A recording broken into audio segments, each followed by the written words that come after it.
बे समाव जोङो नोंथांनिफ्राय सैथो बाथ्राखौ मिथिनो लुबैदों जे दिनैनि तारिखाव जे हारिमु आफादनिफ्राय जे फिल्म जगतनि मानसिफोरा माखासे बिपिएफखौ सापर्ट खालामदों आरो नोंथांमोना दिनै इउपिपिएलखौ सापर्ट खालामदों जे जायफ्रा माने इउपिपिएलखौ सापर्ट खालामदों बे बिथांमोना होनगासिनो दं जे 17 बोसोराव बिटिसिआव माने फिल्म जगतनि मानसिफ्रा डिप्राइभ जानांदों होनना बुंदों नाथाय बिनि गेजेरावबो नाथाय नोंथांमोननि माखासे बाहागोआ बिपिएफजोंनो खामानि मावगासिनो दा बे सिङाव मा थथ्र दं बे बाथ्राखौ नोंथां बुंनो हागोन नामा? हारिमु आफाद हिसाबैथ' बाहागो लायाखै जोङो दा जोंहा बयहाबो बेक्तिगत मोनसे डिसिसन थायो बे जोंनि पार्सनेल डिसिसन नोंगौ आर्टिस्ट साफा थेवबाबो आङो सानदों रावबो आर्टिस्ट हिसाबै डिसिसन लायाखै अदेबानि जों बे मोनसे खोथाखौ बुंगोन जिहेतु जों साफा आर्टिस्ट हिसाबै बे 17 बोसोरावहाय बिपिएफ सरकारा जों आर्टिस्टफोरनि थाखाय एबा जोंनि हारिमुखौ हमथानानै लाखिनांगौ आरो फोजौनांगौनि थाखाय जेबो खामानि मावाखै जायनि थाखाय माखासे आर्टिस्टफ्रा खुद्रिखांदों आरो खुद्रिनानै बिथांमोना गाव हिसाबै नट एस ए आर्टिस्ट बा नट एस ए हारिमु आफाद नट एस ए माने आर्टिस्ट एसोसिएसन गावबागाव डिसिसनखौ लादों जाय बिथांमोना सोलायहोनायनि बा परिबर्तन खालामनांगौनि थाखाय डिसिसन लानो हादों आंथ' बुंगोन बिथांमोना राइट डिसिसनखौ लादों मानोना बे 17 बोसोरनि उनाव जों आर्टिस्टफ्रा जिहेतु जेबो जोङो अनसुंथाइ मोननो हायाखिसै अर्थात जोङो माने मेथाइ रोजाबनाय मोसानाय बा एक्टिं खालामनाय दा बेफोरखौ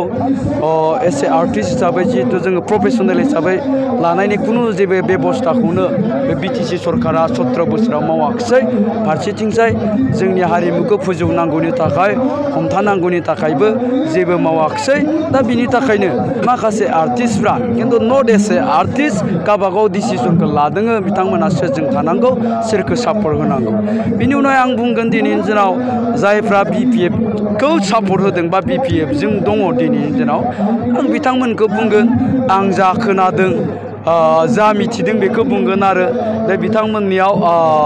बेफोरबायदि मिटिङाव थाङोब्ला आर्टिस्टफोरनो सोरबा जायखिजाया जाय थाङो बेनोनो 10-15 हाजार होयो होननानै मिथिदों मोनफ्रोमबो प्रग्रामाव साफा सानै आर्टिस्टआ बेफोरखौ लक खालामनानै थांनोबो हागौ बे गिदिर बाथ्रा नङा आरो साफा सानैया जिहेतु बिपिएफनिफ्राय जानाय दङ नङा होमबा बे हिसाबै बिपिएफआव थानायाबो गिदिर बाथ्रा नङा खिन्थु आंबो बिथांमोनखौ बुङाखै एस ए आर्टिस्ट बिथांमोना डिसिसन लादों होननानै बिथांमोनाबो गावनि पार्सनेल डिसिसन सासे मानसि हिसाबै लादों होननानै आं सानदों नोंथांनिफ्राय जों मोनसे खोथा मिथिनो लुबैदों जे नोंथाङा सासे माने फिल्म जगतनि मानसि हिसाबै नोंथाङा जे दिनैनि तारिखाव माने इउपिपिएल राजखान्थि दोलोआव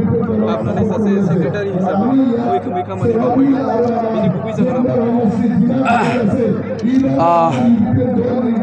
हारिमुआव थानानै अर्थात बर'नि सावथुन मुलुगाव खामानि मावनानै गोबां सावथुन दिहुनबाय आरो गोबां सावथुनफ्राव एक्टिंबो खालामबोबाय रायजो राजाफ्रा बयबो एक्सेप्ट खालामदों गनायदों दा बिनि थाखाय आं गासै रायजो राजा बिथांमोनखौ गोसो गोरबोनिफ्राय साबायखर हरगोन दा बिनि उनाव आंहा मोनसे मोन्दांथि फैदों निस्सय आङो दिनै बर'नि हारिमुआव एसेबाबो कन्ट्रिबिउसन होनो हादों दा गतिके आङो सिन्था खालामदों जे खालि हारिमुआवल' कन्ट्रिबिउसन होआबालासिनो आं गासै ससाइटि बिटिसिआव बा जोंनि आसामाव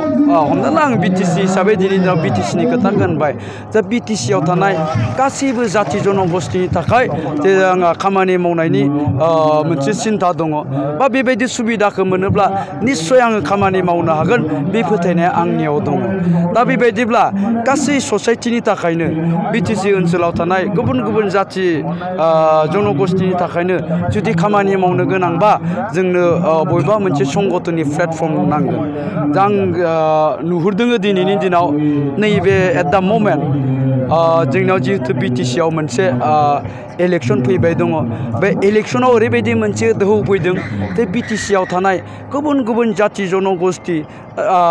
आरो जेसेबांखिनि गोरों गोरा साननो हनो रोंनाय मानसिफोर दङ दिनै बिथांमोना मोनसे परिबर्तनखौ लुबैदों बे सोलायनायखौ लुबैदों गतिके सोलायनाया दिनैनि दिनाव निश्चित जानानै दं हिसाबै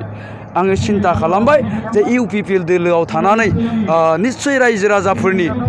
गोबां माबाखौ थुलुंगानायखौ मोननो हागोन मानोना मेक्सिमाम रायजो राजाफ्रानो जिहेतु दिनैनि दिनाव सोलायनांगौनि सार्थआव इउपिपिएल दोलोजोंनो सापर्ट होनो नागिरदों गतिके इउपिपिएलनि प्लेटफर्माव थानानै निश्चय आङो खामानि मावनायनि गोबां सुबिदाखौ मोनगोन जोंनि बिटिसि ओनसोलाव थानाय गुबुन गुबुन हारि माहारिनि थाखायबो खामानि मावनायनि मोनसे सुबिदाखौ मोनगोन आं बिटिसि हालामनि थाखायनो कन्ट्रिबिउसन होनो हागोन बे खोथाखौ सिन्था खालामनानै दिनैनि दिनावहाय आं इउपिपिएल दलाव जगदान खालामदों आरो इउपिपिएल दलाव जगदान खालामनायनि ओंथिया बे नङा जे आं दिनै आर्टिस्ट नंलिया बा उननि समफ्राव आङो सिनेमा खालामलिया एक्टिं खालामलिया बे नङा आरोखि आं सिन्था खालामदों बा साननोसो हादों दिनैनि दिनाव आरो बेफोर खोथाखौ लानानै प्रमद बर' सारजों जोङो रायलायदोंबो जिहेतु 17 बोसोराव बिपिएफआ जेबो मावनानै होआखिसै जोंनि हारिमुनि मानसिफोरनि थाखाय सावथुननि मानसिफोरनि थाखाय दा बेखायनो बिथांखौ लोगो हमनानै जोङो रायलायदों जे नोंथाङा जोंनि जे आर्टिस्टफोर बे आर्टिस्टफोरनि सायाव मोजाङै नोजोर होनांगोन सरकाराव फैनाय उनावहाय मोजां बेबस्थाखौ लानांगोन होननानै जों बिथांजों सावरायदों आरो बिथाङा जोंनो खोथा होदों दे 17 बोसोराव बिपिएफ सरकारा जिखौ मावनो हायाखिसै बेखौ आं 5 बोसोरनि गेजेरावनो नोंसोरखौ लोगोआव लाफानानै मावगोन होननानै बिथां प्रमद बर' सारा जोंनि आर्टिस्टफोरनो मोनसे आश्वासखौ होदों आरोखि दा बेखायनो जोङो बिसास खालामनो हादों बयबो बे 5 बोसोरनि गेजेराव इउपिपिएल दोला सरकाराव फैनाय उनाव निश्चितभाबै जोंनि आर्टिस्टफ्रा माबा मोनसेबाबो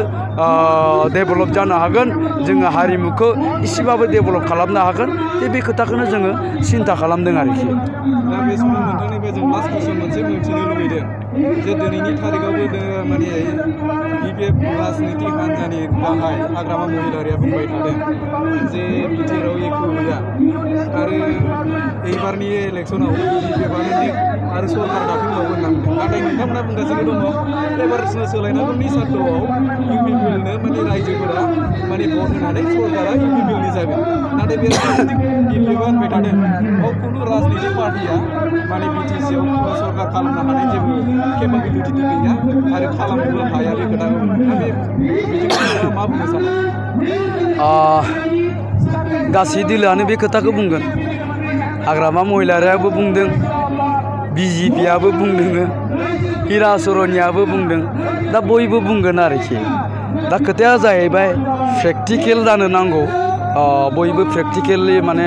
खोथाफोरखौ बुंनो नांगौ बा नोंथांमोनाबो जिहेतु गुबुन गुबुन समस्थिफ्राव गिदिंबाय दङ निश्चय नोंथांमोनाबो नलेज दंसै आरोखि एसेबाबो नोंथांमोना गियान मोननो हादों दिनैनि दिनाव बिटिसि ओनसोलाव मा जाबाय दङ जे सोर सरकार खुंनो थांबाय दङ जोंथ' नुदों दिनैनि दिनाव बिपिएफआ बिटिसिनि बबे मोनसे समस्थियाव देरहागोन जोंथ' दासिमबो नुवाखै मोनसेबो कनफार्म नङा बिसोरनिया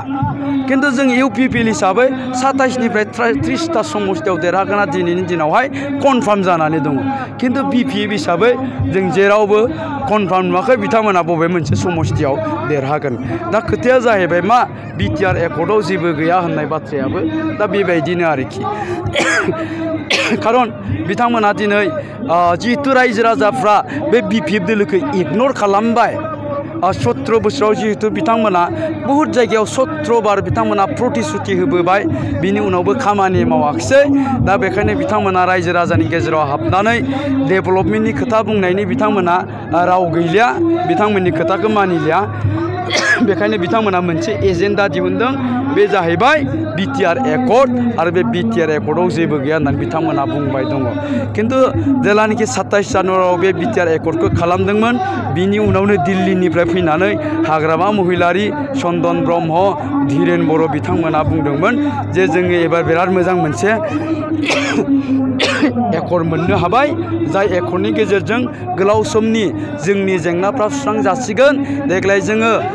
जोंनि जेंनाफोरखौ सुस्रांनानै गासै माने जाथि जनगोष्ठीनि थाखाय जौगानायनि थाखाय खामानि मावनो हागोन बियो मोनसे बिराद मोजां बेलेन्स एकर्ड जादों होननानै बिथांमोनानो बुंदोंमोन आरोखि खिन्थु साननैसोनि उनावहाय नुबाय जे बे बिटिआर एकर्डनि जाय माबाखौ बांसिन क्रेडिटआ सोरनियाव थांदोङो प्रमद बर'नियाव थांदोङो जे प्रमद बर'नाव थांनाय लोगो लोगो मा जाहैबाय बेयाव UPPLआ बेनिफिट दंहैयो दा बेखौ नुनाय लोगो लोगो बेखायनो मा खालामबाय बिथांमोना बिराद गिदिर मोनसे अर्गेनाइजबो खालामबाय गावसोरनि फरनि जायफोर इन्टेलेक्सुवेल नट इन्टेलेक्सुवेल एक्चुअलि स कल इन्टेलेक्सुवेल जायफ्रा गावसोरखौ इन्टेलेक्सुवेल होननानै लायो दा बिथांमोनखौबो बिथांमोना लोगो हमनानै मिडियानि गेजेराव बुंनो होबाय ससियेल मिडियानि गेजेराव बुंनो होबाय थाबाय जे बिटिआर एकर्डआव जेबो गैया गावसोरबो बुंबाय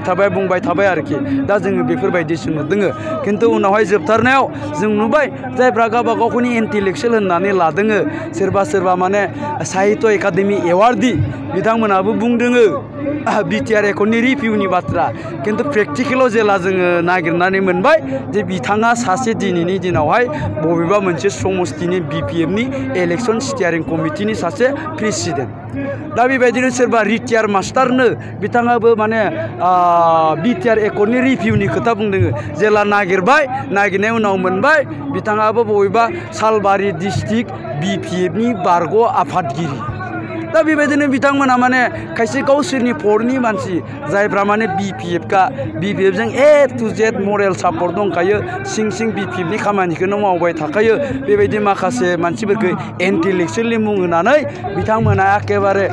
बिटिआर एकर्डनि रिभिउनि खोथाखौ बुंबाय थाबाय आरो गावसोरबो दिनैनि दिनाव गामि हाबनानै बे बिटिआर एकर्डआव जेबो गैया बायदिसिना खोथाफोरखौ बुंबाय दङ दा खिन्थु रायजोफ्रा बिथांमोनखौ जेसेनो बिटिआर एकर्डखौ नेवसिदों एसेबांनो रायजो राजाफ्रा दिनैनि दिनाव BPFखौ नेवसिगासिनो दं एसे हल खिन्थु दिनैनि दिनाव आङो नैबे मोनसे पिक्सारखौसो नुदों रायजो राजाफोरनि गेजेराव दिनैनि दिनाव बिटिआर एकर्डखौ जों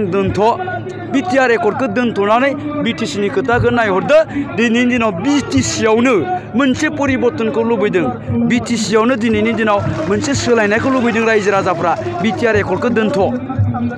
दा गतिके दिनै बिथांमोना जेसेबांखियानो बुंबायानो थायाथों मानो कुनु दिन BPFआ सरकाराव फैया बे दिनैनि दिनाव रोखा जाबाय UPPLआ 27टानिफ्राय 30टा समस्तियाव देरहानानै सरकार दानो थांबाय दं बेखौ रावबो होबथानो हाया बे BTCआ सोरबा हाग्रामा महिलारिनि फिक्स नङा बियो सिलमारि खानानै दोननाय आमुं समस्तियाव देरहागोन होनना गतिके बुंनाया बुंबाय थागोन बुंनानै बेखौ गोजोननाय लाथों नङा होमबा दा बिथांमोना बुंबाय थागोन आरोखि